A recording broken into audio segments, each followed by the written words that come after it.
Kinds of partnership. बच्चा इसके ऊपर भी क्या है, शॉर्ट क्वेश्चन बन जाता है। ठीक है, शॉर्ट क्वेश्चन बन जाता है। जो पार्टनरशिप है किस किस तरह की हो सकती है बच्चे, या तो टाइम पीरियड के हिसाब से हो सकती है। किस हिसाब से बच्चे, टाइम पीरियड के हिसाब से, जिसको हम बोलेंगे with regards to duration. Duration मतलब टाइम पीरियड। या तो एक चीज होती है partnership at will. Partnership at will का मतलब क्या है, जहां पे ना मैंने और सृष्टि ने से सपोज को एक बिजनेस स्टार्ट किया।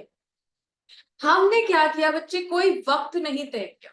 हमने कहा हम दोनों क्लॉथ का बिजनेस करते हैं। सृष्टि सृष्टि कह रही ओके जी चलो करते हैं। अग्रीमेंट बनाया नहीं बनाया, गया वार्ड। हमने दोनों ने क्या किया, बिजनेस स्टार्ट कर लिया और हमने टाइम पीरियड डिफाइन नहीं किया। तो जब तक चल रहा है बिजनेस चलता रहे, that is partnership and will. जब हम दोनों चाहेंगे, जब हम दोनों चाहेंगे तो नोटिस देके बेटा इस पार्टनरशिप को एंड कर सकते हैं। ठीक है, this is partnership at will. दूसरा है partnership for a fix period. ये क्या हो जाएगा, बिल्कुल यस। हमने से सपोज मैंने और मंजीत ने बिजनेस स्टार्ट किया। ठीक है, हमने क्या किया, मंजीत 5 साल बिजनेस करते हैं इकट्ठे यार। अरे ठीक है जी कर लेते हैं। तो बच्चे when will partnership cease, Mannat when will partnership cease, what is succession, what is succession, finish, जब खत्म हो जाएगी राइट।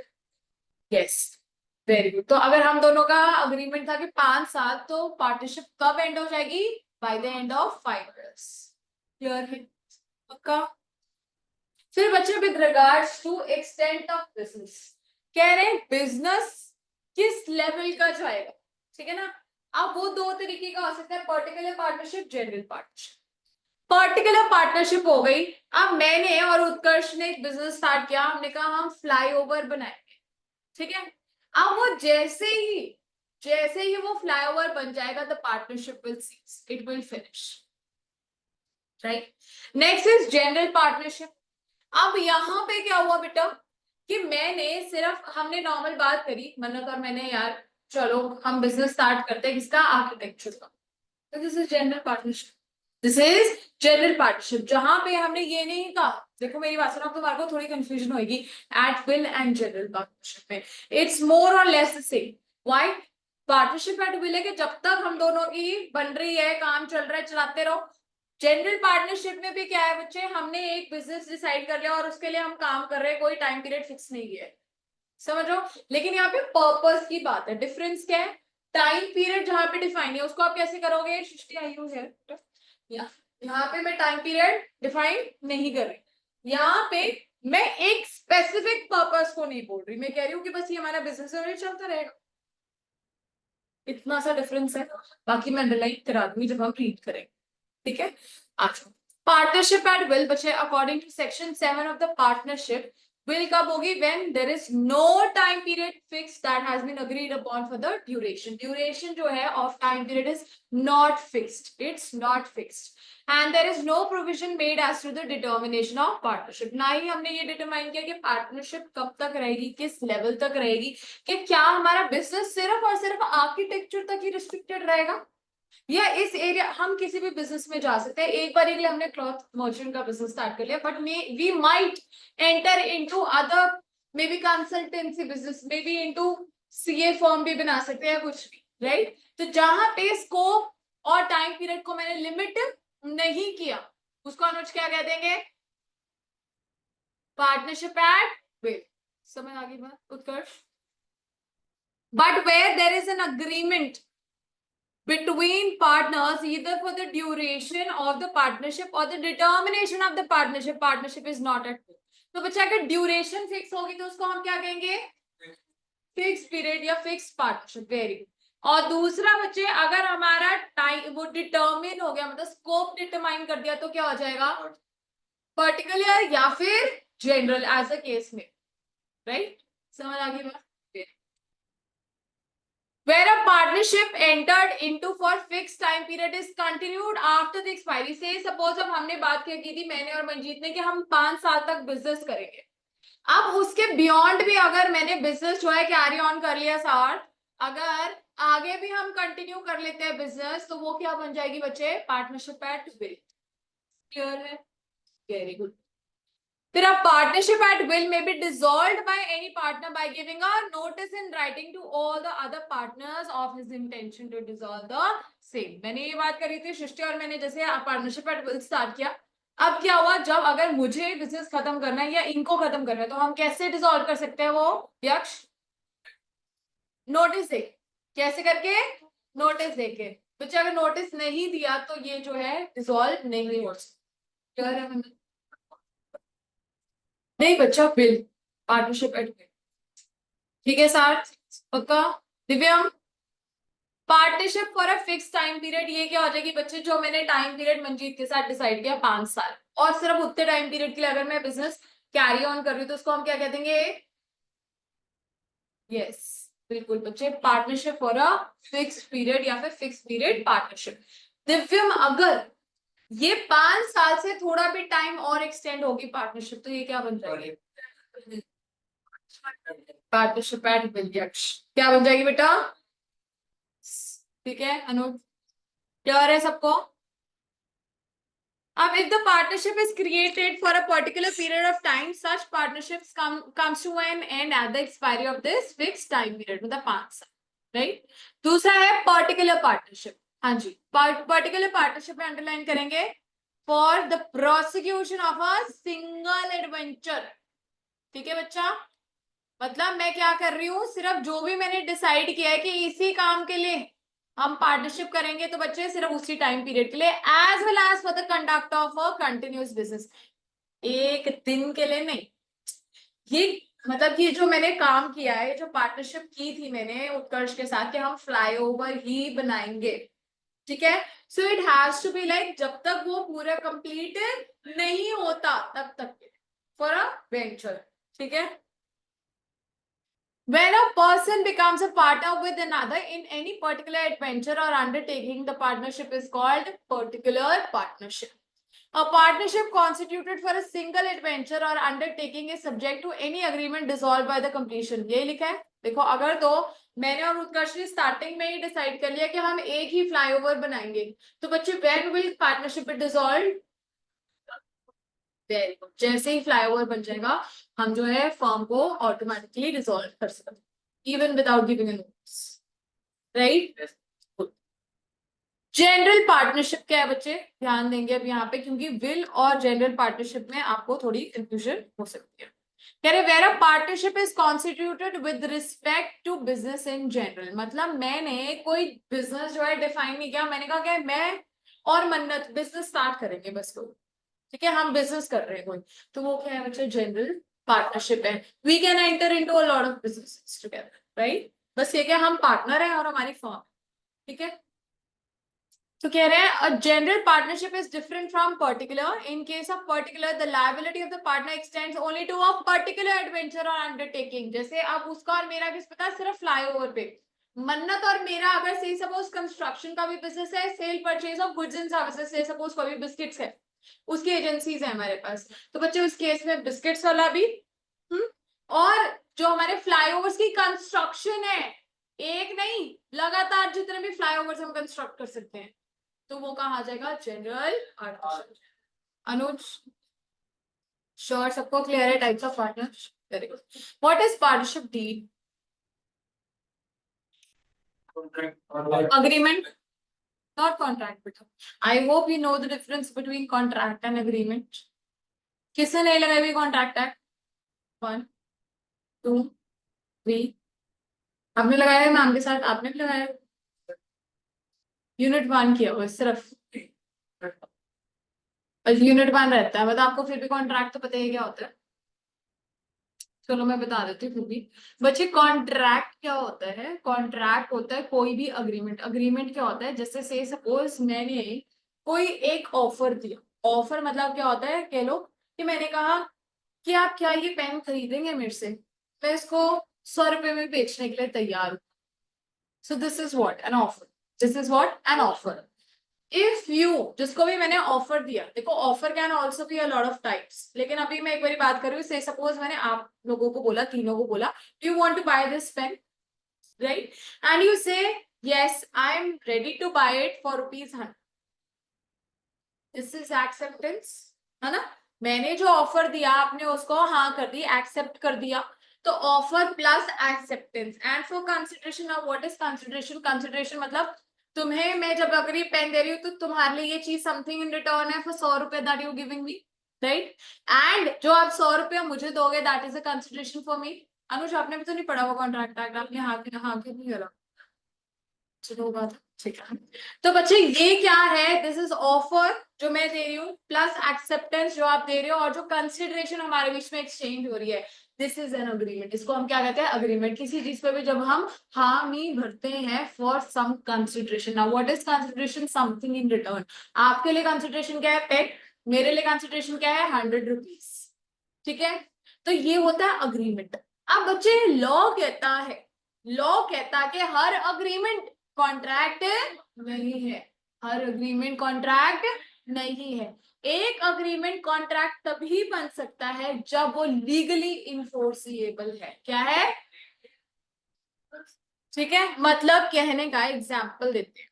ठीक है, पापा ने आपको कहा सीए फाउंडेशन अगर आप 80% मार्क्स ज्यादा 80% प्लस लेके आते हो, ठीक है, तो मैं आपको जो हूँ एक पर्टिकुलर एक्सवाइजी मोबाइल फोन या टैबलेट जो है गिफ्ट करूंगा। ठीक है, आपने कहा अरे वाह पापा देंगे, चलो जी एक्सेप्टेड। पापा पक्का ना? पापा कह रहे हाँ पक्का पक्का। ठीक है, अब क्या हुआ? सीए फाउंडेशन का रिजल्ट आया, आप पास हो गए, सक्सेसफुल आ गया, और 85 के 90% आ गए आपके मार्क्स। ठीक है, आपने पापा को कहा कि पापा लाके दो। पापा कह रहे रुक जा यार, तू सीए तो बन जा, इंटर तो अभी कर ले, समझ गए? तो क्या आप पापा के अगेंस्ट केस कर सकते हो? वाई?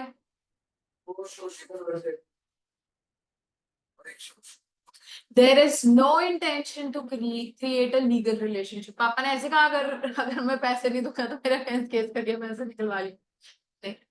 ठीक है, तो जहां पे बच्चे intention to create legal relationship नहीं है, वहां पे जो लॉ है, जो अग्रीमेंट है, वो इन्फोर्सिएबल नहीं है। तो वो सिर्फ क्या रह जाएगा? एक सोशल या डोमेस्टिक अग्रीमेंट। क्या बोलेंगे उसको? यस। हस्बैंड वाइफ के बीच में कोई रिलेशन वो agreement is again what? Social या डोमेस्टिक अग्रीमेंट। ठीक है, बच्चे और पापा के बीच में अगेन, ठीक है, ये मम्मी व्हाटसोएवर, राइट?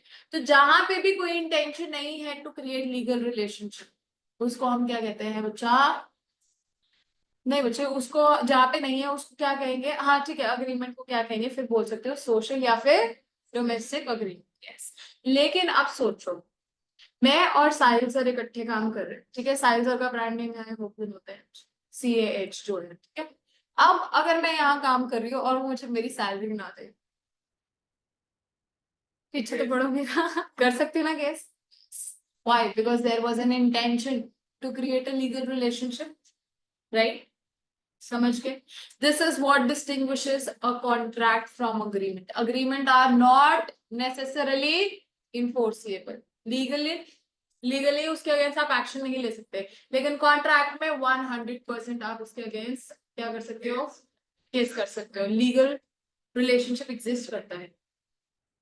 क्लियर है? तो बच्चे ये जो है डीड, डीड इसको आपने +2 में किस नाम से पढ़ा हुआ है? Partnership agreement. हाँ डीड, चलो इसको अग्रीमेंट बोलते हैं। क्या बोलते हैं? अग्रीमेंट।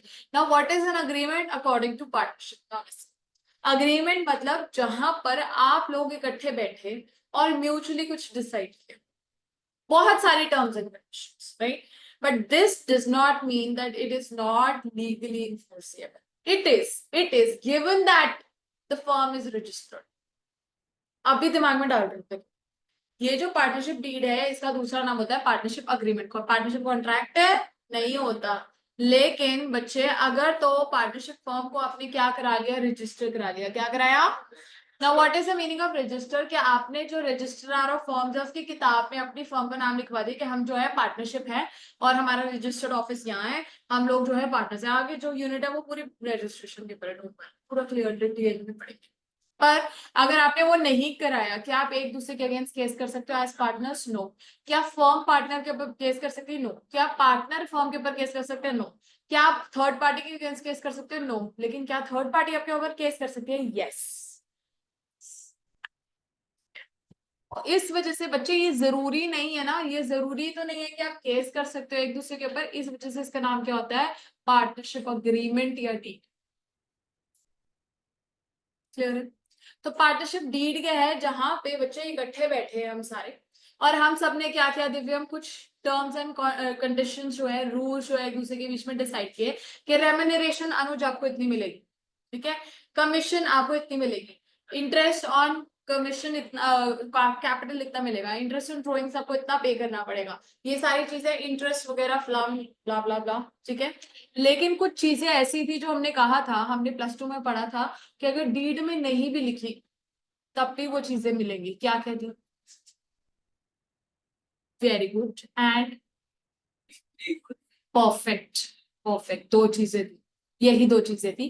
पहली चीज, interest on loan at the rate of 6% per annum is nothing is written in the partnership deed, even when in case of death of the partnership his जो लीगल रिप्रेजेंटेटिव्स है they will be getting an interest of 6%। तो वो loan पे चाहे partner को हो चाहे उसके लीगल रिप्रेजेंटेटिव्स के नाम पे हो, 6% इंटरेस्ट तो मिलेगा मिलेगा। दूसरी चीज, जो प्रॉफिट्स एंड लॉसेस है वो क्या होंगे, शेयर इक्वली होंगे, राइट, ठीक है। तो पार्टनरशिप जो है बच्चे कह रहे हैं अग्रीमेंट से ही आती है ना। No particular formalities are required in an agreement of partnership, कोई जरूरी तो नहीं है कि ये चीजें होनी ही चाहिए, नहीं ना, आपकी मर्जी, आपने बनाना है कि नहीं बनाना, बनाया तो आप अपनी मर्जी से कुछ भी इसमें लिख सकते हो जो मान जाए सारे, लेकिन with the consent of all the partners. Yes, very good. It may be in writing और बी फॉर्म्ड वर्बली, कह रहे हैं या तो आपने सिर्फ बैठे और एक दूसरे से बात कर ली यार, एक 1:1 करके इशू, वो सॉरी शेयर प्रॉफिट जो है वो शेयर करेंगे, सॉरी यस, या फिर हमने डिसाइड कर लिया in the ratio of capital contribution, जो भी है, या हमने कहा तू एक्टिव पार्टनर है, तू जो सैलरी ले लियो, राइट। तो ये क्या है, वर्बली भी हो सकती है, लेकिन कहते हैं it's always better to do it, yes, formally written पे। व्हाई, बिकॉज कल को अगर कोई भी बच्चे डिस्प्यूट होगा तो हम रेफर कर सकते हैं to the deed which is written. तो ये लिखा है इसमें, देखो कहानी कह रहे हैं, but it is desirable to have a partnership agreement in writing to avoid future disputes. The document in writing containing various terms and conditions as to relationship is also is called what, partnership deed. अब partnership deed में क्या क्या चीजें होती है बच्चे, firm का नाम होगा सबसे पहले, पार्टनर्स का नाम होगा, रजिस्टर्ड एड्रेस होगा, ये देख लो, names of the partnership firm, name of the partners, nature and place of the business, ठीक है, डेट ऑफ कमेंसमेंट, किस दिन बिजनेस जो है सेटअप हुआ था, हमारी फॉर्म जो है कब एग्जिस्टेंस में आई, ड्यूरेशन अगर है कुछ, ठीक है, जैसे 5 years हमने डिस्कस किया था, नहीं भी है तो फिर एट बिल है बच्चे, सृष्टि तो क्या ड्यूरेशन लिखोगे बेटा फिर, हाँ कोई बच्चों, वेर आर यू लॉस्ट, पक्का समझ आ रहा है। अगर मैं कह रही हूँ कि ड्यूरेशन हमने डीड में नहीं लिखी, मैंने लिखा नहीं 5 साल, तो मेरी जो पार्टनरशिप है वो कब तक चलेगी, हाँ, तो मैं ड्यूरेशन लिखूंगी कि नहीं लिखूंगी, नहीं लिखूंगी, जरूरी नहीं है ना ड्यूरेशन लिखनी। तो देखो ये जो लिस्ट है this is not exhaustive list and this is not compulsory list, format नहीं है, ये बताया कि इसमें ये चीजें यूजुअली होती है, ठीक है, ध्यान है बेटा, यहाँ कंफर्टेबल हो या you want to change your seat, sure. Capital contribution कितना कितना पैसा लोगों ने लगाया है, ठीक है, sharing of profit, sharing profit ratio, ठीक है, admission and retirement of partner कैसे रहेगी, होगी भी कि नहीं, कभी कभार क्या होता है रिस्ट्रिक्ट भी कर देते हैं पार्टनर्स, नहीं होने देते, ठीक है, तो वो चीजें भी लिखी होती है बच्चे। Interest of capital drawings loans, अगर लोन के ऊपर अलग रेट भी तो लिख सकते हैं, यस लिख सकते हैं। Provision for settlement of account in case of dissolution of firm, अगर डिसॉल्व हो जाएगी फर्म तो किस तरीके से अकाउंट जो है सेटल किए जाएंगे, राइट। प्रोविजन फॉर सैलरीज और commission payable to the partners if any, है ना, अगर आपने कोई कमीशन लर्न करने वाली चीज नहीं है, सिर्फ सुननी है, इसके ऊपर कोई क्वेश्चन नहीं बनता है, राइट। तो अगर कोई सैलरी कमीशन रेम्यूनरेशन है कुछ भी है तो वो भी इसमें लिखी होगी बच्चे, तभी दी जाएगी, याद है, ऐसे तो नहीं दे सकते आप। प्रोविजन फॉर एक्सपल्शन, एक्सपल्शन क्या होता है, निकालना, मेरी बात सुनो, ये ना थोड़ा सा ध्यान रखना है इस बात। Provision for expulsion of partners in case of gross breach of duty और फ्रॉड, सुनो आप ये समझा देते हो, ये वाली बात है, कह रहे हैं कि अगर आपने किसी पार्टनर को एक्सपेल करना है, एक्सपेल मतलब निकालना है, निकल नहीं रहा है, निकल रहा है तो रिटायर हो रहा है, निकाल रहे हैं, तो कह रहे हैं पहली चीज तो आप किसी पार्टनर को निकाल नहीं सकते, ठीक है, सारे मिल गए चार। देखो अब मैं आपको एक यहीं पे केस स्टडी बहुत फनी सी अभी समझा देती हूँ, बाद में आएगी फिर पढ़ेंगे। तीन पार्टनर्स होते हैं ए बी एंड, बढ़िया काम कर रहे होते हैं। तीनों पार्टनर्स के बीच में कोई लड़ाई नहीं होती, बहुत अच्छा बिजनेस कर रहे हैं, कोई डिस्प्यूट नहीं, कुछ नहीं है। उन तीनों की वाइफ्स है ना क्लब में जाती हैं, ठीक है। ए बी और सी की वाइफ्स के बीच में ना, ए और सी की वाइफ के बीच में लड़ाई हो जाती है, ठीक है। और सी की वाइफ जो है ए की वाइफ को मार देती है जोर के, ठीक है, और उसके चोट लग जाती है। अब क्या हुआ, पत्नी घर आई होगी, सोचो है ना, उसने कलेश पा दिया घर पे कि ये देखो जी तुम्हारे पार्टनर की वाइफ ने मुझे मारा है। अगले दिन क्या होगा, वो बर्दाश्त करेगा उसका पति? ईगो पे आगे ना। ए और भी मिल गए, कह रहे सी को तो निकाल के रहेंगे कि इसकी पत्नी ने मेरी पत्नी के साथ बदतमीजी कर कैसे दी, ठीक है। इकट्ठे मिल गए और उन्होंने अगले दिन सी को बोला देखो हम निकाल रहे हैं। मेजोरिटी है, तीन में से दो लोग कह रहे हैं निकालना है, तीसरे इंसान को क्या निकाल सकते हैं, आंसर कह रहे हैं नो। ओ, वही तो बता रही हूँ, they can not expel, why? Because क्या सी की कोई गलती थी? क्या उसे कोई घपला किया? क्या उसने कोई ड्यूटी का ब्रीच किया? ब्रीच इज कैंसिलेशन, तोड़ी क्या कोई ना? तो कह रहे हैं उस केस में you can not expel C. But सुनो एक और चीज बोलिए, कह रहे हैं एक्सपल्शन हो सकती है कब? अगर वो डीड में लिखा है, अगर वो डीड में लिखा है कि अगर कोई गड़बड़ करी ना तुमने तो हम एक्सपेल कर सकते हैं, और मेजोरिटी पार्टनर्स एक्सपेल कर सकते हैं। और एक्सपेल भी कब करेंगे, जब फ्रॉड या ब्रीच होगा, अदरवाइज नहीं। अगर तुमने कंडक्ट बढ़िया किया है और फिर तुम्हारे को जबरदस्ती कोई बिजनेस से बाहर नहीं निकाल सकता, ठीक है। तो दोबारा से बच्चे, क्या एक्सपल्शन ऑफ पार्टनर्स की जा सकती है? Answer is, first answer is no. But expulsion can be done only when two conditions are fulfilled. First, उसका जो है मेंशन किया हुआ है पार्टनरशिप डीड में। दूसरा बच्चे, कि मेजोरिटी कर रहे हैं when in case of breach और फ्रॉड। क्लियर? आगे फिर आएगा, पर समझ आया ये मतलब क्या है यहाँ पे। आप कह रहे हैं अपनी मर्जी से आप ऐड या डिलीट कर सकते हो कोई भी provision in the partnership deed, ठीक है। अब बच्चे हमारे पास टाइप्स ऑफ पार्टनर्स आ गए, ठीक है। आज पहला होता है एक्टिव पार्टनर, ये तो सबको पता होगा active partner. Anuj, what is active partner?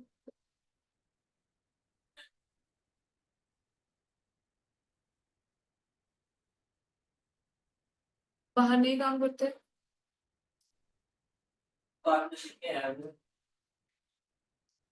Partnership में तो होगा बच्चे अगर पार्टनर है तो। एक्टिव पार्टनर कौन होता है ये बता। ये कौन सा, वो सेम लेवल के ही है सारे, फाउंडेशन के ही हो, उनका हो गया ना। सीए तो नहीं हो ना बेटा? डरना क्यों है मतलब? सृष्टि, इन इन द बिजनेस, ठीक है, राइट, वेरी गुड। और मुझे बताओ क्या उसका फेस बाकी थर्ड पार्टी के सामने होता है कि नहीं होता? बिल्कुल। बच्चे एक्टिव पार्टनर, एक्चुअल पार्टनर या ऑब्स्टेंसिबल पार्टनर, आगे हम पढ़ेंगे, तीन नाम है इसके। वो कौन होता है जो कि एक्टिवली पार्टिसिपेट करता है in the day to day working of the business, ठीक है। तो अगर कोई भी तुम्हारी फॉर्म में आता है तो उसका फेस, उस पर्टिकुलर पार्टनर का फेस जो है वो सब पहचान। वो कौन है? Active partner. मतलब जो भी खरीदारी करनी है वो करता होगा, कुछ बेचना होगा वो बेचता होगा, या कोई भी डीलिंग है वो एक्टिवली करता होगा, वो होता है एक्टिव। अच्छा, एक छोटी सी चीज है इसमें ध्यान रखनी ना, चलो मीनिंग तो आई हो मैक्सिमम सबको पता ही होगा, और अगर नहीं भी पता था तो अब आई होप पता चल गया मीनिंग। अब इसमें सिर्फ एक छोटी सी चीज जो आप शायद सबको नहीं पता होगी, वो क्या है कि जिस टाइम पे ये पार्टनर रिटायर होगा, क्या होगा? रिटायरमेंट का मतलब तो समझते हैं खुद बिजनेस छोड़ के जा रहे हैं, है ना, या फिर एज हो गई है व्हाट्सोएवर, राइट। रिटायर कर रहा है मतलब छोड़ के जा रहा है जब बिजनेस। तो ऐसे इंसान को जो कि एक्टिव पार्टनर था उसको क्या करना पड़ेगा? He will have to give notice, he will have to give a notice in writing to public at large. Public notice जिसको बोलते हैं, क्या बोलते हैं? पब्लिक नोटिस देना पड़ेगा that I am no more a partner of this business, ठीक है। दूसरा बच्चे आ गया डोरमेंट या फिर स्लीपिंग पार्टनर। हाँ जी, ये कौन एक्सप्लेन करेगा उत्कर्ष? वेरी गुड, बिल्कुल। तो क्या उसको लोग जानते होंगे? उसने क्या किया होगा बच्चे, सिर्फ बिजनेस पे कंट्रीब्यूशन की होगी, पैसा लगाया होगा, प्रॉफिट्स एंड लॉसेस शेयर कर रहा हो सकता है, लेकिन क्या वो एक्टिवली पार्टिसिपेट करता है? No, he does not interfere in the day to day working of the business. ठीक है, वो होता है डोरमेंट पार्टनर। तो अब ऐसा इंसान अगर रिटायर होगा तो उसको क्या पब्लिक नोटिस देने की जरूरत है? कंपल्सरी है? नहीं, कंपल्सरी नहीं है, but he can give a notice, वो उसकी मर्जी है, but is it compulsory? It's not compulsory. ठीक है। फिर थर्ड आया बच्चे नॉमिनल पार्टनर। किसी को पता है nominal partner? Yes, nominal partner, जैसे से suppose in this case is Puneet commerce academy, Puneet sir. ठीक है, पुनीत सर ने बच्चे क्या किया है, अपना नाम भी है ना इस एकेडमी को, CAH, पता है जो आप पढ़ रहे हो, CAH, this is in collaboration with Puneet commerce academy. Now here Puneet sir is not an active partner, he is not a sleeping partner, पैसा या एनर्जी या कोई भी चीज वो, he is not contributing into the business, but what has he given? He's given his name। यहाँ तो चलो इतना नहीं भी बताया, बट पंचकुला में it's a very renowned name, right, Puneet commerce academy का बहुत नाम है। तो बच्चे वहां पे, जैसे अब मन्नत भी हमारे पास वैसे आई है, और जो पंचकुला में सारा हमारा बैच बना हुआ है वो भी इसीलिए आया है कि पुनीत सर के वहां पे जो है ये ट्यूशन स्टार्ट हो रही है, राइट। तो बच्चे वो क्या होता है, जस्ट बिकॉज सर ने अपना नाम हमें लेंड किया है, so he takes a certain share in the profit from us, not profit, just revenue. अभी प्रॉफिट तो it will take some time, तो बच्चे क्या है कि अभी ही takes what, a part of the revenue from us, share लेते हैं। तो वो कौन है? Nominal partner. वो कौन है? Nominal partner. जो इंसान कुछ कंट्रीब्यूट वैसे नहीं कर रहा पैसे के फॉर्म में, ना ही वो अपना कोई और उसका योगदान है, बट उसने क्या किया, अपना नाम दे दिया, और वो ही बहुत बड़ी बात है। तो उसकी वजह से जो भी वो शेयर लेता है, उसको हम क्या कहते हैं, उस इंसान को हम क्या कहते हैं? Nominal partner. वेरी। फिर बच्चे minor age a partner. Now who is a minor? Very good. Someone who is below the age of majority, that is, he is less than 18 years old. So, अगर say suppose अनुज आपका कल birthday, ठीक है, आप कल आपने 18 साल का होना है, तो क्या आज अनुज पार्टनर बन सकता है? बच्चे क्या है, अगर कोई भी 18 ईयर से 1 डे भी छोटा है, किताब में लिखा है, मैं अपने आप से नहीं बोलूँ, केस स्टडीज भी आती है, ठीक है, अगर एक दिन भी छोटा है ना 18 साल से, तो वो क्या है मंजीत? माइनर है। साथ क्या है बच्चा? माइनर है। So can a minor be a partner? Answer is no, but can he be admitted for the benefits? Yes, beneficiary हो सकता है, बेनिफिशियरी हो सकता है। कहने का मतलब, हमारे मम्मी पापा क्या करते हैं? शेयर्स खरीदते हैं, एग्जाम्पल है, बहुत छोटी सी बात है, इन्वेस्टमेंट करते हैं, चाहे म्यूचुअल फंड्स में करें, स्टॉक्स में करें, LIC, किसी भी चीज में करें, किसी भी चीज में, ठीक है, लेकिन वो क्या कहते हैं, तेरे नाम पे हमने शेयर्स खरीद लिया, ऐसे बोलते हैं। सुना कभी? पता नहीं सुना करिए। चलो, क्या हो जाता है कि मम्मी पापा कह देते हैं कि हमने तुम्हारे नाम पे ये जगह खरीदी है, ये शेयर्स खरीदे हैं, इस तरह की इन्वेस्टमेंट करी है। ये क्या होता है बच्चे, यहाँ पे पापा मम्मी, आप लायबल नहीं हो कल को, अगर मम्मी पापा ने किस्त नहीं भरी, वो तो कौन भरेंगे? मम्मी पापा भरेंगे। पैसे किसने दिए हैं? मम्मी पापा ने। पर उसका बेनिफिट जो है ना, नाम पे खरीदना होता है, जो भी बेनिफिट आएगा, जो भी प्रॉफिट्स आएंगे, जो इंटरेस्ट होगा, वो उसके लिए आप सब जो आप रिसीव कर सकते हो, ठीक है। So you are all what? Beneficiary in that case. तो can a minor be a beneficiary? Answer is yes, yes, and he can be admitted for the benefits of the partnership given that all the partners give their consent। सारे partners हाँ करेंगे कि हाँ जी, एक minor को आप benefits के लिए कर सकते हो, एनरोल तो कर सकते हो, आगे पढ़ेंगे, ठीक है। फिर पार्टनर बाय इस्टोपल या पार्टनर बाय होल्डिंग आउट, आपकी किताब में एक ही है, ये मतलब समझा सकते हो मुझे? किसी को पता है?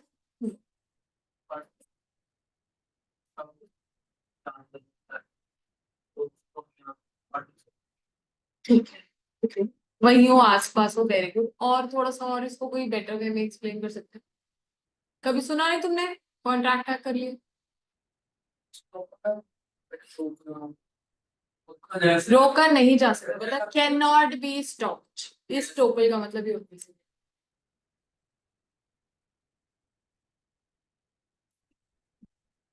Very good. ठीक है, बिल्कुल उत्कर्ष और यक्ष ने बिल्कुल सही समझाया वैसे। पार्टनर बाय स्टोपल क्या हुआ, से सपोज यहाँ पे ना कोई हमने मैनेजर रखा, ठीक है इधर। अब कोई पेरेंट आए, ठीक है, उन्होंने कहा हाँ जी आप, मतलब पेरेंट कुछ भी कह लो कि यहाँ पे कोई भी आए, पेरेंट आए और उन्होंने कहा कि आपकी एकेडमी है जी, वो कह रहे हैं हाँ जी। आप पढ़ाते हो, हाँ जी हाँ मैं पढ़ाता हूँ। ठीक है जी, अच्छा क्या है ये वो और बात कर ली। आपने उन पेरेंट के सामने क्या दिखाया कि आप ओनर हो या पार्टनर हो। यस। बच्चे इस केस में अगर कोई भी से सपोज उन्होंने फीस पकड़ा और कल को कुछ भी बात होती है तो पेरेंट उस इंसान को, जो मैनेजर है जिसने बोला कि मैं ओनर हूं, उसको पकड़ेंगे। Answer is yes.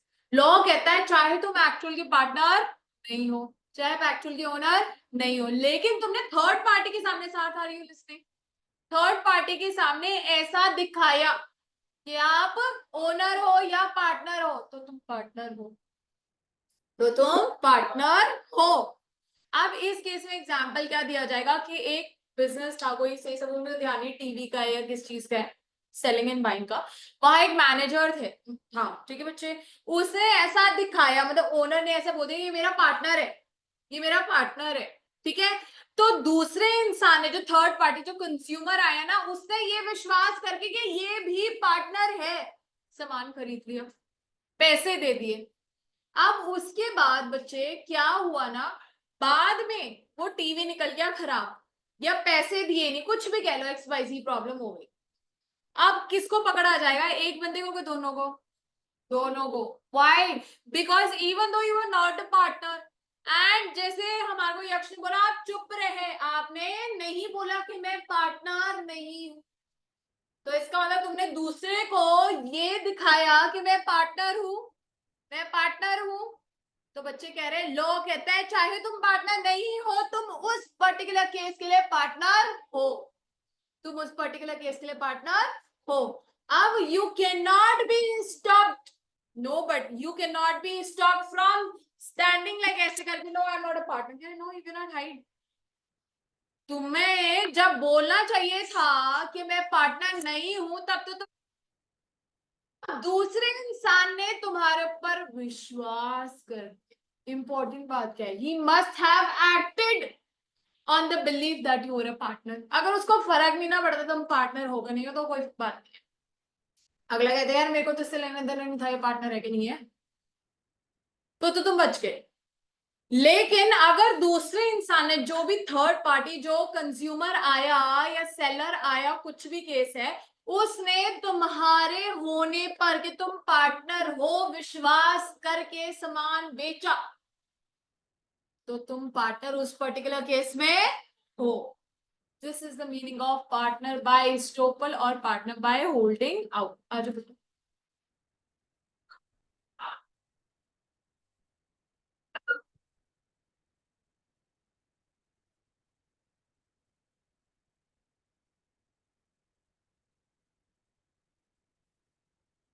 जाने जाओ,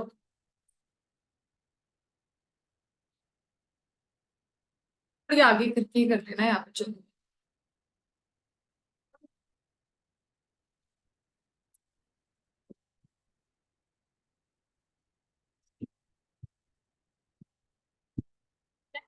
बोलो बेटा।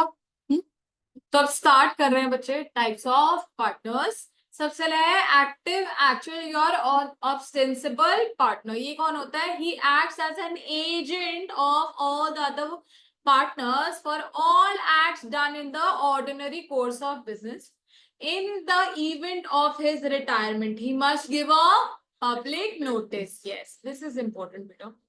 In order to absolve, absolve मतलब अपने आप को फ्री करना, discharge himself from all the liabilities.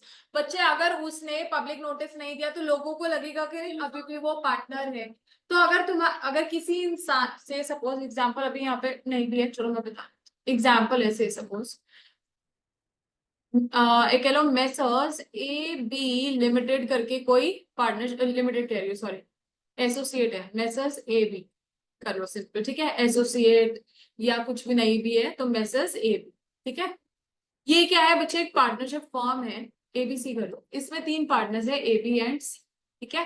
अब क्या हुआ, A जो है वो रिटायर हो गया, और वो क्या था बच्चे, एक्टिव पार्टनर, ठीक है, वो क्या था, एक्टिव पार्टनर था। अब यहाँ पे कोई मिस्टर जेड है जो कि सप्लायर है, ठीक है, जो कि क्या है, सप्लायर है, और उसको पता था ए जो है वो पार्टनर है, उसको तुमने बताया नहीं कि he has retired, he has, they haven't given a public notice, ठीक है। अब पब्लिक नोटिस कौन कौन दे सकता है, या तो पार्टनर खुद दे सकता है या पार्टनरशिप फॉर्म भी दे सकती है उसकी जगह, कोई दिक्कत नहीं चलेगा।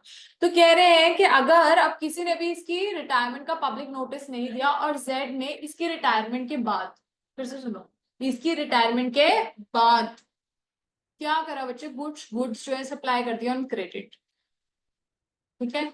अब क्या हुआ, पंगा कहाँ खड़ा हुआ होगा, जब एबीसी ने पैसे नहीं दिए होंगे सप्लायर को, है ना, पैसे मिल गए तो उसको क्या टेंशन है। अब पैसे दिए नहीं बी और सी ने, किसको, जेड को, तो जेड किसके अगेंस्ट केस करेगा, सिर्फ एक है, ए बी सी तीनों के नाम पे करेगा। तो क्या अब ए बच सकता है कि मैं तो पार्टनर हुई नहीं, कह रहे नहीं, क्यों, why you did not give a public notice of your retirement, उसके अकॉर्डिंगली तो तुम अभी भी पार्टनर थे, तो तुम्हारे अगेंस्ट भी केस होगा, यस होगा। लेकिन अगर आपने पब्लिक नोटिस दिया होता तो नहीं होता, ठीक है बच्चा। फिर है ये देखो, in order to absolve, absolve is to free, to discharge himself, झाड़ना, ठीक है, to absolve himself from all the liabilities और acts of the partners done after his retirement. Important बात क्या, आफ्टर हिज रिटायरमेंट। अगर ये जो सप्लाई है ये बच्चे पहले ही की होती रिटायरमेंट से, तब तो वो लायबल था ही ना, हाँ, ठीक है। चलो आगे, फर्स्ट में कोई दिक्कत है, easy.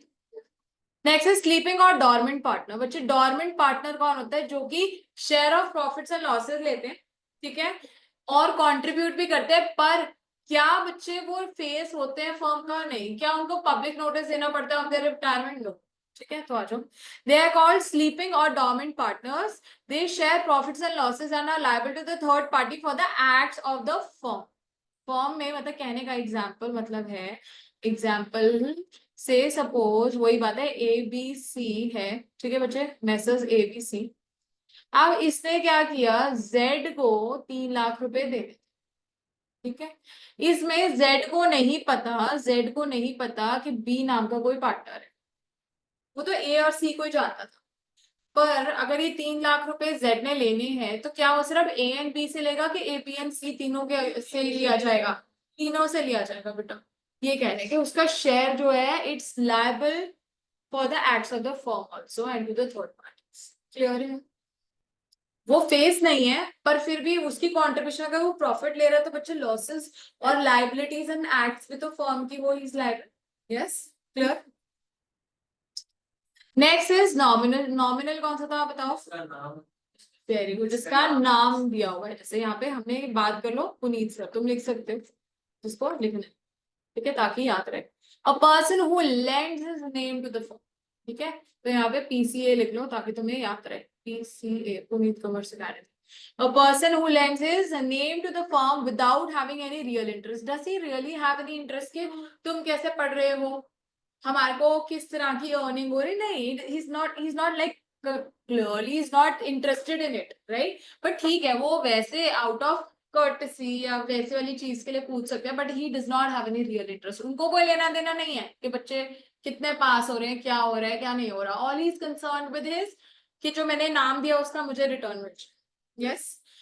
It is called a nominal partner. He is not entitled to share of profits of the firm. Neither he invests in the firm nor take parts in the conduct of the business. However, he is liable to the third parties for all acts of the firm. क्या कह रहे हैं, अगर अब क्या हुआ बच्चे, से सपोज मन्नत ने तो विश्वास करके इशिका मैम से पूछा, ठीक है, पुनीत कॉमर्स अकेडमी में, मैम ये कैसा पढ़ाते हैं, अब आज जो है ट्यूशंस पढ़ाना बंद करते हैं, ठीक है, ये मुझे भी नहीं जानती से सपोज, ठीक है, पहले से, तो ये किसको बात करेगी, इशिका मैम को, पुनीत सर को, कि देखो जी मैंने तो पैसे दिए, ट्यूशन तो कोई पढ़ाने नहीं आ रहा, तो are they liable, they are liable.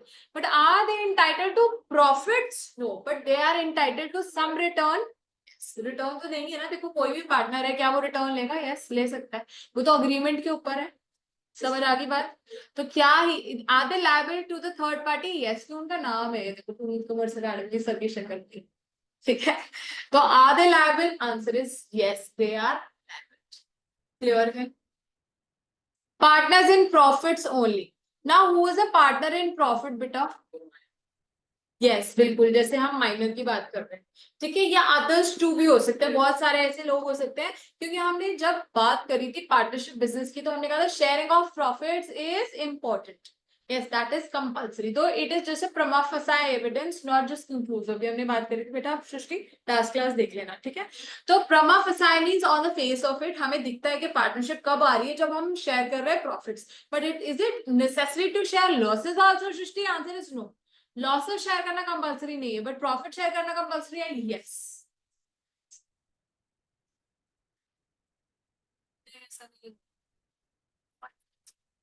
क्यों? ऐसे कहाँ लिखा है? Minor can act, minor can decide, he can do anything, but he cannot be held liable because he is incapable of contracting. हाँ, बिल्कुल, क्योंकि मिलेगी, ठीक है। आगे पढ़ेंगे पूरा इतना बड़ा करके माइनर वो पार्टनरशिप जब after retaining majority, favourite question, और एटीएफ बोलूंगी all time favourite of ICI. आगे आए, टेंशन नहीं लेनी, इतना बड़ा क्या, 2 पेजेस का है तुम्हारी किताब में, पर इतना ही लिखना है वो जितना आंसर में मांगा सकता है, डोंट वरी। हाँ, तो पार्टनर्स इन प्रॉफिट कौन है? जो इंसान प्रॉफिट्स में शेयर लेगा बट लॉसेस में लायबल नहीं है, ठीक है। और will he be liable to the third parties? आ गया आंसर बेटा, yes, he will be liable to the third parties, but if is a minor will he be liable? Answer is no. अगर वो माइनर है तो liable नहीं है। Incoming partner बेटा कौन होता है? एडमिशन वाली बात तुम्हें आता ही है, जो एक एग्जिस्टिंग फॉर्म है, ठीक है, उसके अंदर कोई एक न्यू पार्टनर को जब आप एडमिट कर देते हो उसको इनकमिंग पार्टनर कहते हैं। तो बच्चे, क्या वो पुरानी एक्ट्स के लिए लायबल होगा? Answer is wrong. व्हाई? क्योंकि याद है हमारी जो फॉर्म है उसकी हम किताबें बनाते हैं at the time of admission, revaluation होती है, जो भी प्रॉफिट्स एंड लॉसेस है सब कुछ, यस, शेयर करते हैं, न्यू बुक्स बनती है, न्यू बुक्स बनती है, रिकॉन्स्टिट्यूट होती है पार्टनरशिप फॉर्म। पढ़ लेते हैं अभी, देखो। A person who is admitted into as a partner into an already existing firm with the consent of all, देखो इंपॉर्टेंट बात है, जो भी एडमिशन या रिटायरमेंट होनी चाहिए वो कंसेंट ऑफ ऑल से होती है, ठीक है। Is called the incoming partner. Such a partner is not liable for any act of the firm done before its admission as a partner. Why? Because the books are already reconstituted. Fresh partnership में enter करते हैं, याद है ना? Dissolution of firm होती है कि dissolution of partnership होती है?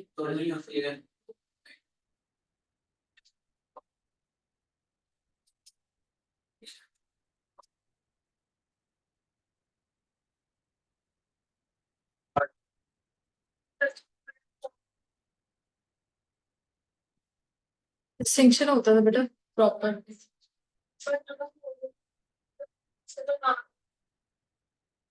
मैं पूछू, अगर इनकमिंग पार्टनर आता है, एडमिशन होती है, वो डिसोल्यूशन ऑफ फर्म है कि dissolution of partnership? Dissolution of partnership बेटा।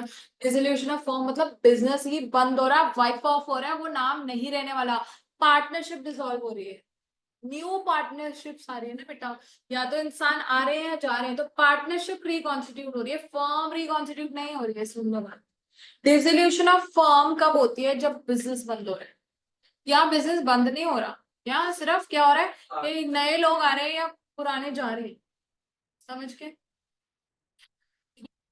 इंपॉर्टेंट डिस्टिंक्शन है ये। डिस्टिंक्शंस मैं यूजुअली क्लास में नहीं कराती हूँ, वो आपका होमवर्क बन जाता है ऑटोमेटिकली, जहां मुझे लगेगा कि बच्चों को थोड़ी दिक्कत आती है, because obviously this is my 5th batch, so I know usually कि कहाँ कहाँ पे बच्चों को डिस्टिंक्शंस में प्रॉब्लम आती है।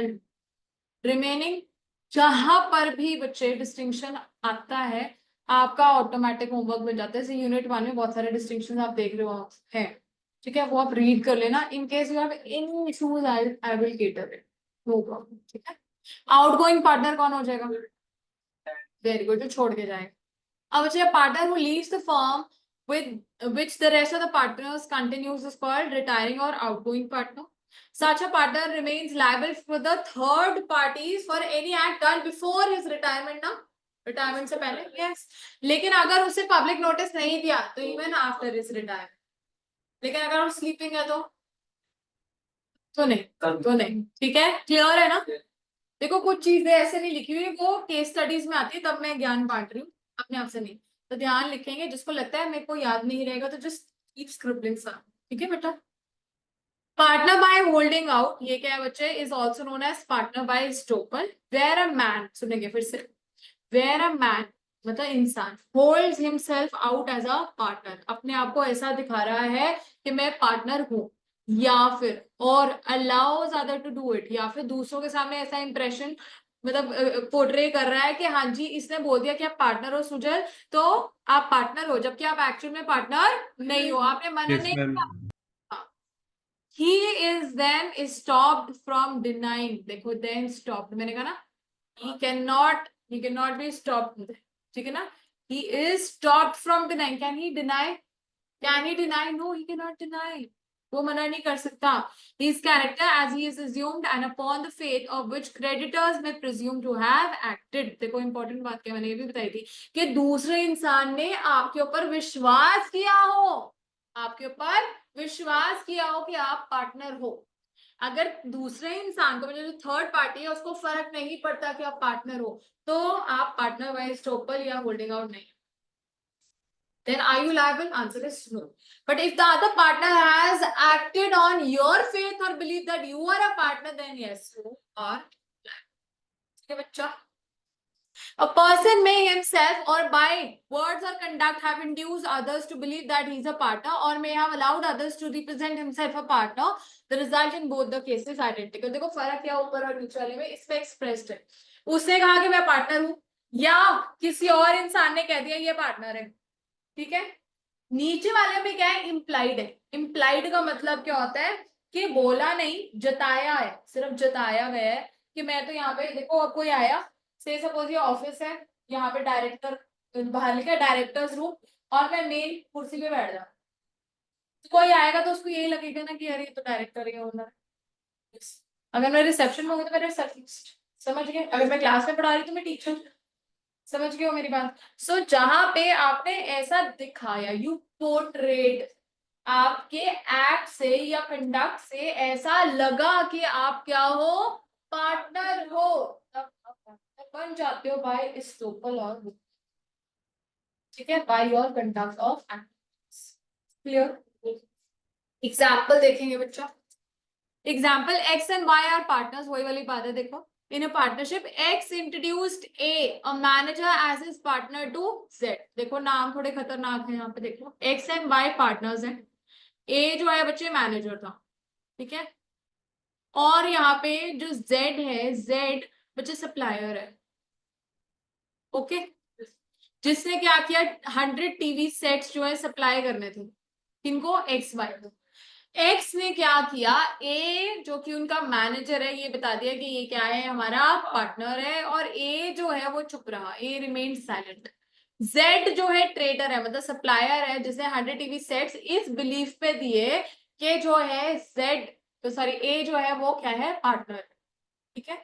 देखो after the expiry of the credit period Z did not get the amount of TV set sold to the partnership, Z filed a suit against X and A for the recovery of price. Here in the case A, the manager is also liable for the price because he becomes a partner by holding out. ठीक है, तो holding out कैसे हो गया, क्योंकि वो चुप रहा जब उसको बोला गया कि ये पार्टनर है। अगर वो बोलते थे नहीं जी मैं तो मैनेजर हूँ जी, तो फिर वो बच जाता, लेकिन क्योंकि वो चुप रहा या फिर उसने एक्ट किया हो किसी भी केस में, तो then he becomes a partner by holding out और बाय स्टोपिंग, ठीक है। It is only the person who to whom the representation has been made or who has acted upon that has right to enforce liability। देखो वही बात है कि इस case में बताओ कि कौन इंसान आपके ऊपर केस कर सकता है, लाइक मिस्टर जेड के ऊपर, जेड जो है सॉरी वो मिस्टर ए के ऊपर, क्या वो ही केस कर सकता है या कोई एक्स वाई जी मिस्टर एम भी आके कर सकता है केस, मिस्टर जेड ही कर सकता है, वाई, वेरी गुड, ये इंग्लिश दोबारा से रीड करा दूं, कह रहे it is only the person, कौन पर्सन इस केस में, mister Z supplier, person to whom the representation was made. To whom what was it made? Mr. Z. Supplier को दी थी ना रिप्रेजेंटेशन. अनुज आपको समझ आ रहा है? That has been made and who has acted? उसने ये एक्ट किया ना, उसने टीवी सेट दी है सृष्टि. That he has a right to enforce liability arising out of holding out. दिव्यम पक्का बच्चे सबको क्लियर है? Note that for the purpose of fixing liability on a person who. देखो अब यहाँ पे कह रहे हैं कि जरूरी नहीं है यहाँ पे जो मिस्टर है ए है उसने फ्रॉड करने के लिए अपने आप को एज अ पार्टनर रिप्रेजेंट किया. It's not important that the intentions or the contention was fraudulent. जरूरी नहीं है सृष्टि के फ्रॉड करने के लिए ही झूठा दिखाया कि मैं पार्टनर हूं. It can even be for genuine reasons. ये लिखे देखेंगे. Note that for the purpose of fixing liability on a person who has by representation led to act. कौन है इस केस में? मिस्टर ए है ना, जिसने एक्ट किया. led to act. समझ रहे हैं? इंग्लिश पढ़ पा रहे हैं? Law. It is not necessary to show that he was actuated by a fraudulent intentions. मतलब कि actuated मतलब he was not induced or influenced by fraudulent intentions. ठीक है, समझ आ रहा है? और एक इंपॉर्टेंट बात ये है बच्चों, देखो कि ना लॉ में लीगल लैंग्वेज ही लिखेंगे. No X Y C hi fi English are allowed. ठीक है, एंड सिंपल में भी देखो झूठ नहीं बोलूंगी, मार्क्स नहीं मिलेंगे. So it has to be legal. That's the reason law becomes a very difficult subject. ठीक है, सो मैंने बताया था we will be doing a lot of practice sessions. तो जिस दिन भी बच्चे प्रैक्टिस सेशन रखा जाएगा, I request you all to come physically for the class. I will make sure कि ऐसा कुछ हो जहाँ पे थोड़ी लंबी ड्यूरेशन की क्लास हो या आपका टेस्ट ही हो उस दिन, ताकि आपको स्पेशली कम्यूट ना करना पड़े.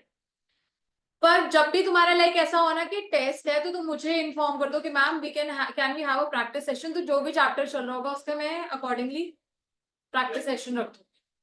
ठीक है, ताकि लिखना आ जाए, क्योंकि वही तो जरूरी है. मैंने अभी जैसे समझाना है, मैम ने बताया प्रेजेंटेशन कैसे होती है, अभी बताया नहीं ना, बट मैं साथ के साथ कराती हूँ, मैं 8 तक नहीं छोड़ती. ठीक है, क्योंकि साथ क्या लर्न करो और लिखना शुरू करो, क्योंकि स्पीड भी नहीं बनती बाद में. Rule given in section 28. Now what is section 28 बच्चा? estoppel और holding out वाली बात कर रहे हैं. Is also applicable for to a former partner who has retired from the firm without giving proper notice of his retirement. कह रहे हैं इस केस में, कहने का मतलब कि अब तो वो चाहे पार्टनर नहीं भी है, लेकिन क्योंकि उसने पब्लिक नोटिस नहीं दिया था, तो उस केस में भी will he be liable? Yes, he will be liable, even though the intentions were not fraudulent. In such a case, a person who even subsequent to his retirement gave credit to the firm on the belief that he was a partner will be entitled to hold him liable. वही बात है कि मैंने क्या करा, मुझे पता नहीं था कि एक पार्टनर ना उसमें ए बी सी में से सी जो है रिटायर हो चुका, पर मैं तो जानती थी कि सी जो है पार्टनर है, इस वजह से क्योंकि वो हर बारी पेमेंट कर देता है, मैंने जो है उधार पे माल बेच दिया. अब सी ने पब्लिक नोटिस तो दिया नहीं था और मैंने विश्वास किया कि सी क्योंकि हर बार ही मेरी क्रेडिट की पेमेंट कर देता है तो इस बार भी कर देगा, पर सी तो है नहीं. तो क्या सी को आप लायबल कर सकते हो? Answer is yes. ठीक है, मैंने कहा ना मैं अपने आप से नहीं बोल रही यहां से. ठीक है, आ जाओ example 5. A partnership firm consisting of P, Q, R and S. 4 partners है. S रिटायर हो गया from the firm without giving a public notice and his name constitutes to be in the letterheads. letterhead समझते हैं? ऐसे जैसे ऊपर लिखा होता है, समझ गए? नाम पे जैसे बोला होता है कि ये पार्टनर्स हैं, लेटरहेड समझते हैं? आ रहा है? दिखा देती हूँ, जिसको नहीं भी आता है थोड़ा सा विजुअलाइज कर लो, बेटर रहता है.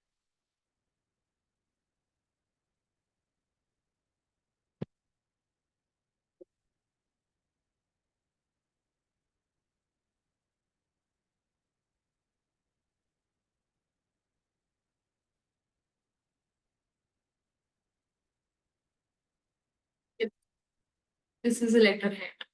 देखो कंपनी नेम आ गया. ठीक है, यहाँ पे जैसे ऐसे फोन नंबर लिखा होता है, नेम नेम वगैरह भी आ जाता है. ये देखो, ये इंसान आ गया.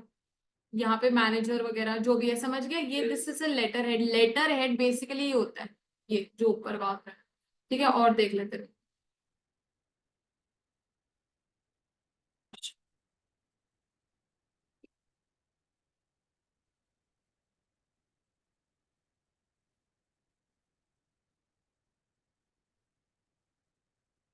हमारा नाम, इसमें तो इतना नहीं है, पर आपको बात समझ आ गई, this is your letter head. नाम आ रहा है ना ये सारा, यहाँ तो कंपनी का नाम आ गया, और साइड पे जिसकी डिटेल्स होती है, आप देखोगे कभी अगर आपने डॉक्टर का भी देखा हो, लेटर हेड्स होते हैं, प्रिस्क्रिप्शन में नाम वगैरह सब कुछ दिया होता है, और दिया होता है कि वो कहाँ से रिटायर हुए एंड ऑल, देखा होता है कि इतना टाइम से वर्क किया हुआ है, रिटायर्ड फ्रॉम पीजीआई ब्ला ब्ला, वो सारी चीजें, ठीक। तो कह रहे हैं उसका नाम एस का, बच्चे अभी भी कहाँ था, लेटर हेड में था, तो क्या लाइबल है S? Yes, why? Because he did not give his notice of, public notice of his retirement, ठीक है। फर्स्ट यूनिट क्लियर है? श्योर, ठीक है। रिलेशनशिप ऑफ पार्टनर्स, इसमें ऐसे करती हूँ मैं, पहले इंपॉर्टेंट टॉपिक्स करा देती हूँ, ठीक है, मैं बता देती हूँ, मतलब कराऊंगी तो सारा कुछ ही बता देती हूँ कि कौन सा इंपॉर्टेंट है। हाँ जी।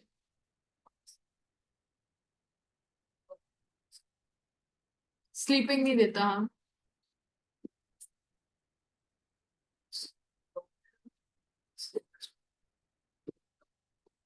अगर विश्वास पे किए। एक तो बच्चे ये वाला इंपॉर्टेंट आ जाता है, duty to indemnify for loss cause by fraud, mark कर लो बेटा उसको साथ के साथ ना, मार्केट, ठीक है।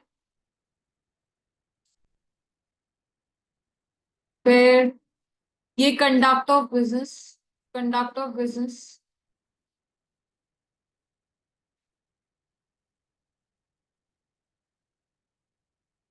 और कर नहीं रखा, एक से मैं भी बता, जस्ट से।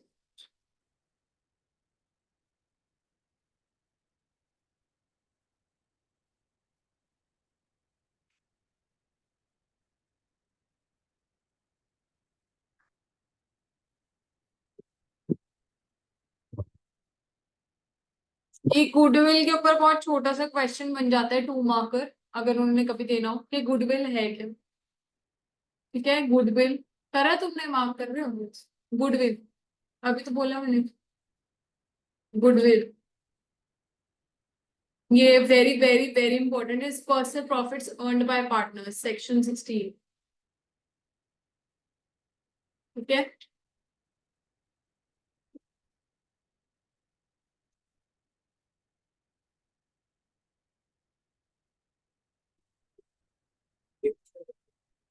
अच्छा, applied authority of a partner as agent of the firm, section 19,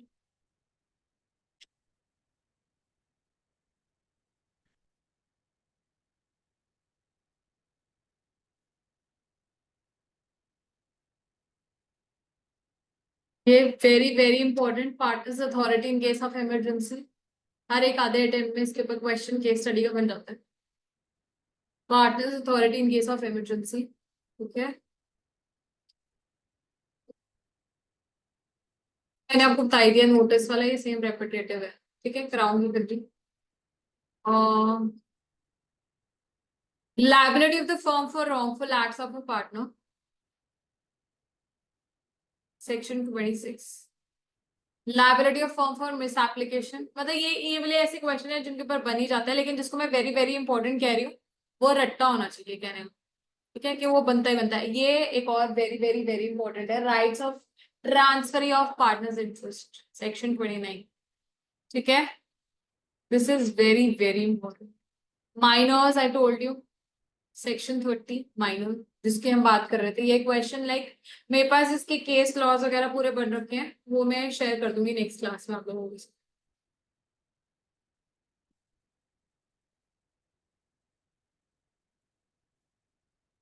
बस इसमें यही है, नेक्स्ट भी करा दो इम्पोर्टेंट मार्क।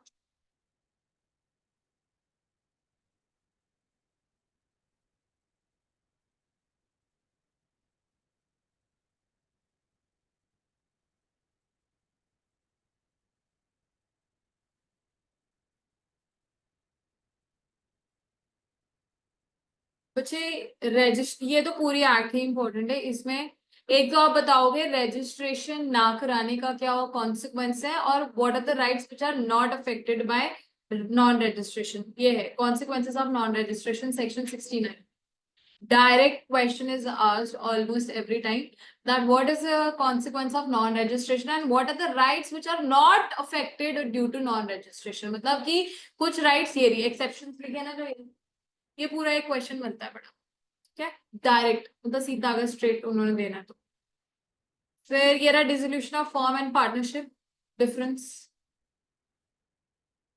ठीक है dissolution of firm and partnership ये छोटा सा इसके ऊपर क्वेश्चन बन जाता है कि कब वॉलंटरी डिसोल्यूशन हो सकता है या कंपल्सरी कब हो सकता है पर जो मैं वेरी इंपॉर्टेंट कह रही हूँ वो तो मतलब बनते ही बनते हैं ठीक है इनमें से आप देखो कुछ भी डाल सकते हैं वो तो हम कुछ कह नहीं सकते हम्म,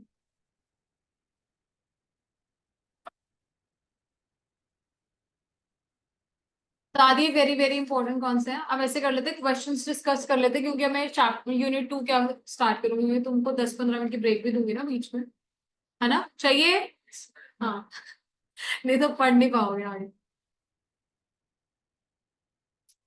क्वेश्चन यूनिट 1 के बेटा इसमें से ही बता रही हूँ अभी पहले ये ठीक है फिर केस लॉस तो इकट्ठे पूरी की पूरी बुकलेट ही दे दूंगी मैं उसमें डिस्कस कर लेंगे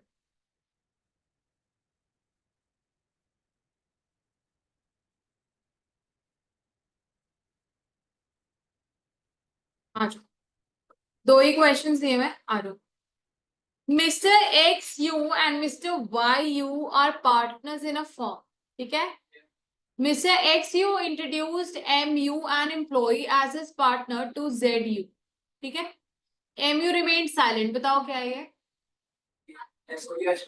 very good partner by stopper और होल्डिंग आउट कौन सा सेक्शन है सेक्शन 28 कौन सा सेक्शन है सेक्शन 28 वेरी ठीक है A trader believing MU as a partner supplied 50 laptops to the firm on credit. After expiry of the credit period, ZU did not get amount of laptops sold to the partnership firm. ZU filed a suit against XU and MU for the recovery of price. Does MU is liable for such purpose? There. But now what is the actual way of presenting? देखो आप यहाँ पे देखोगे ना तो यहाँ पे तो सिर्फ क्या suggested answers है इतना पर अगर आप इस तरीके से लिखोगे आपको फुल मार्क्स नहीं मिल रहा मार्क्स कैसे पूरे मिलने वाले पहले तो दो लाइनों में if you know the section वो लिखो जैसे as per section 28 of the Indian Indian partnership act 1932 there is a partner by estoppel और होल्डिंग आउट ठीक है फुल स्टॉप फिर आ जाएगा बीच नीचे प्रोविजन ठीक है that the section 28 states that where an employee ठीक है और any person who is not a partner allows anybody else या तो खुद कर रहा है या तो क्या करे he acts or allows anybody else to portray himself as a partner in front of the third party or conducts does any act which which gives an impression that he is a partner then he becomes a partner by holding out to such third party given that the third party has acted in his faith in that faith that he's a partner of the firm full stop next आएगा facts of the case now facts of the case में आप बताओगे XU and MU are partners and ये जो है MU है he is an employ where a trader ZU believe that he was a partner and supplied so and the credit period expired फिर उसके नीचे कंक्लूजन क्या दोगे conclusion will be that yes yes should be very prominent या तो first line में ही आप start कर दो मैं बच्चों को बोलती हूँ या तो बिल्कुल स्टार्टिंग में जैसे मैंने अकॉर्डिंग टू सेक्शन से आपने नहीं स्टार्ट किया तो आप यस से स्टार्ट कर सकते हो या फिर प्रॉपर हेडिंग डालो कंक्लूजन उसमें first word should be yes क्योंकि बच्चे क्वेश्चन क्या पूछा है does MU is liable for such promise so yes MU is liable for such promise because of the provision stated above right हमने सबको लिख ही दिया ना तो यस लिख दो नहीं तो अगर आपने से सपोज ऊपर इतना ज्यादा नहीं लिखने का टाइम था है ना हमने सेक्शन लिखा हमने नाम लिख दिया हमने थोड़ा सा डिफाइन कर दिया और फैक्ट्स ऑफ द केस हल्के बहुत लिख दिया पूरा कई बच्चे क्या करते हैं ये पूरा को पूरा चेक देते हैं नहीं यार फिर तो क्या तुम्हारा टाइम कहाँ है ऑब्वियसली जाएगा ही फिर और मेरे को भी तुम बोर कर रहे हो एज एन एग्जामिनर कोई बातें लिख लिख के क्या करना है ऊपर से जरूरी लिखना जरूरी है कि ये पार्टनर थे और इससे ये थोड़ा बहुत राइट सेम टू सेम नहीं चेपना क्वेश्चन फिर कंक्लूजन में आप ये लिख सकते हो यस एज पर, अगर आपने ऊपर नहीं लिखा मैं तो बोल रही हूँ, यस, एज पर सेक्शन 28 या as per the provisions of section 28 of the Indian partnership act, जो ये हमारा क्या, MU is liable for such purpose because he acted as a partner by holding out. Stop. Full answers, full marks, sorry full marks. अब मैं आपको ये पढ़ाऊंगी तो देखो आपको लगेगा कि ये तो बहुत छोटा दिया हुआ है। क्यों? ये सजेस्टेड आंसर मतलब आईसीआई आपको कहता है कि आपको ये चीज लिखनी जरूरी है, ये नहीं है कि इसी तरीके से लिखना है। अब बल्कि मैंने देखा जो अभी इन्होंने इस बारी की आरटीपी दिया ना, that is much better in presentation, वो मैं दिखाऊंगी, पर वो शुरू से ही वैसे आंसर मांगता है, इस तरह की प्रेजेंटेशन वो नहीं पसंद करता इसे। ठीक है, मैं पढ़ा देती हूँ आंसर क्या कह रहे हैं। As per Section 28 of the Indian Partnership Act, partnership by holding out is also known as partnership by estoppel. हमने भी ये बातें करी थी, ठीक है। Where a man holds himself out as a partner or allows anybody to else to do is, ये वो जो भी सेम है, ये देखो the creditor has acted, हमने यही बातें करी थी, सेम करी देखो। फिर उसके बाद a person may himself or by his word may also make any other person that मतलब represent himself as a partner, estoppel, yes। फिर है the result in both the cases is identical। उसके बाद in the given case MU the manager is also liable for the price because he becomes a partner by holding। यही बात बोली थी but थोड़े से बेटर वे में बता दी थी मैंने आपको कि कैसे आपने प्रेजेंट करना है, क्योंकि इस तरीके के प्रेजेंटेशन में फुल मार्क्स नहीं अवार्ड होते हैं। I am telling you the truth, like completely पूरा मुंह पे सच बता रही हूँ कि फुल मार्क्स नहीं मिलेंगे अगर इस तरीके से लिखोगे। They do not award you full marks for it. Why? Because they expect that you do some you put in some extra efforts, right? Next question, Aru. Miss Lucy, while drafting partnership deed, taken care of few important points. What are those points? ये deed की बात कर रहे हैं, not a very famous question, but पढ़ लेंगे। She wants to know the list of information which must be a part of the deed drafted by her. Also give a list of information to be included. Yes, start कर दो। पहले तो partnership deed है क्या? It is an agreement between the partners. It is also known as what? Partnership agreement, whereby partners decide what and how they want to continue the business, ठीक है। and it is not an exhaustive list, the partners can either add or delete as per the requirements, and following points must be there या should be a part of the partnership deed। first क्या है? name of the firm, name of the partners, duration, हाँ duration आ सकती है, और existence, commencement date, nature, nature तो हमने बोल दिया, और क्या था? Expulsion, very important. Profit sharing किस रेट पे होगा? Interest on capital, interest on drawing and loan, rate of interest, remuneration, salary if payable, dissolve करने का, यस परफेक्ट, फुल मार्क्स। ये लो आज, लेकिन लूसी का नाम भी लिखना जरूरी है ना। Miss Lucy while drafting partnership deed must take care of the following points, ये सारी चीजें। no particular formalities are required, it can be verbal, और ये भी लिख सकते हो आप, ठीक है। और ये सारी चीजें आगे बच्चे, ये देखो हमने पढ़ ली। ये लूसी में डिलीट हो, देखो सेम है, बस हमने लूसी लूसी ऐड कर दिया जगह पे, ठीक है। चलो ब्रेक ले लो, take a break of 15 minutes and we'll start at 12:45।